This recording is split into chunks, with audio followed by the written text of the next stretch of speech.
bénéfique.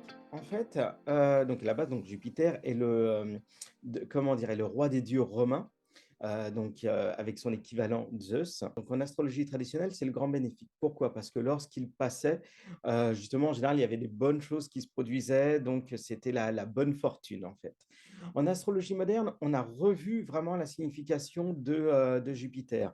Alors, c'est pas totalement le grand bénéfique, c'est-à-dire que Jupiter, c'est un booster, un amplificateur. Quand il arrive, tout prend une dimension bien plus importante. Donc ça peut être aussi donc des opportunités, donc ça, c'est en cela qu'il est positif, mais il va mettre en lumière des choses parce qu'il est grossi, en fait. Donc ce qui est caché ne peut plus l'être, en fait, quand Jupiter passe, en fait.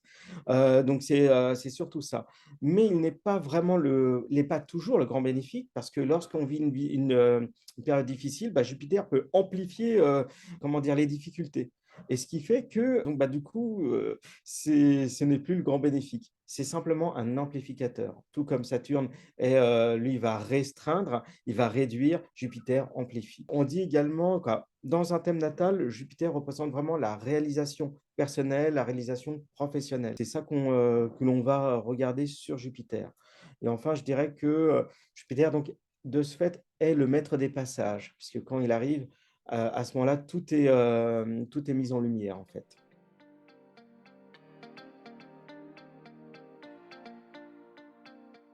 Bien, alors en fait, ces passages, hein, donc, ce sont les cycles de Jupiter. Donc Jupiter a un cycle de 12 ans, donc il fait sa révolution en 12 ans. Donc je vais vous parler des différentes étapes, hein. Donc on a à peu près 5 ou 6 cycles de Jupiter dans notre vie. Donc ça commence à 12 ans, ensuite 24 ans, donc je vais commencer plutôt à 24 ans. Donc le passage de Jupiter à 24 ans, bah, très souvent, on commence le boulot, on commence à entrer dans la vie active, en fait, à l'âge de 24 ans, en fait. Donc il y a cette idée d'élan, de commencement, donc il y a vraiment, beaucoup d'enthousiasme.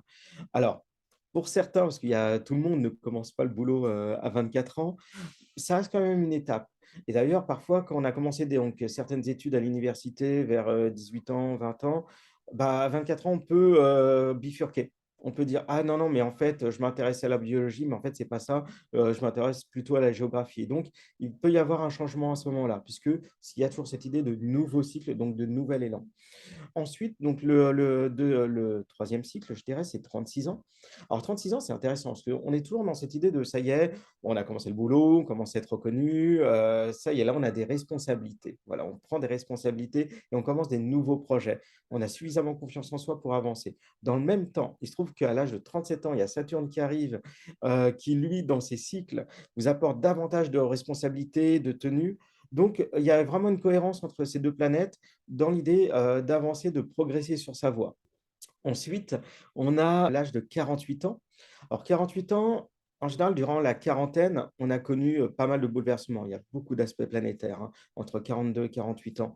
Donc Uranus, Neptune, Saturne se sont mêlés à tout ça et ce qui est bien, c'est qu'à 48 ans, comment dire? Le cycle de Jupiter, tout repart, en fait. C'est que ça y est, on a laissé cette crise de la quarantaine derrière nous, on peut repartir sur des nouveaux projets. C'est en cela que c'est intéressant.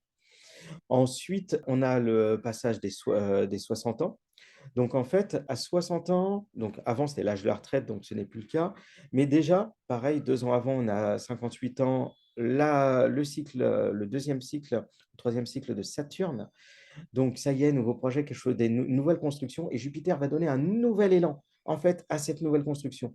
Moi, je dis, c'est toujours une période où il faut avoir des projets. Mettez-vous au piano, mettez-vous à la guitare, faites n'importe quoi, mais faites-le.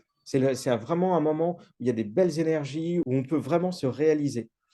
Et enfin, moi, je m'arrêterai donc à l'âge de 72 ans. Le cycle de 72 ans est intéressant parce que il y a cette idée de on récolte ce qu'on a semé, mais ce qu'on a semé en bien, c'est on tire les fruits de tous les cycles précédents. 72 ans est un bel âge. C'est vraiment intéressant puisqu'ensuite on a 74 ans, donc un âge clé, saturnien. C'est l'opposition de Saturne à lui-même, donc qui est plus complexe. Donc 72 ans, moi j'ai envie de dire profitez-en, c'est vraiment cool. On tire les fruits de toutes les expériences passées et c'est vraiment pas mal du tout. Et ça laisse toujours de la place à un nouvel élan. Donc ne jamais hésiter, je sais pas, à se mettre à écrire un livre, à avoir des nouveaux projets. Rien ne s'arrête à ce moment-là. Voilà ce que je dirais sur les différents cycles et ces différents passages.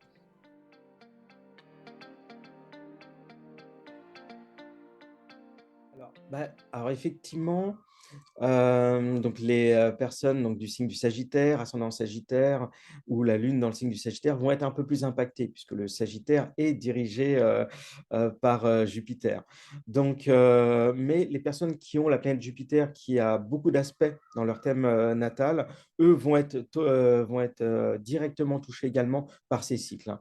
Donc on est tous touchés, mais voilà, ces personnes-là vont l'être davantage.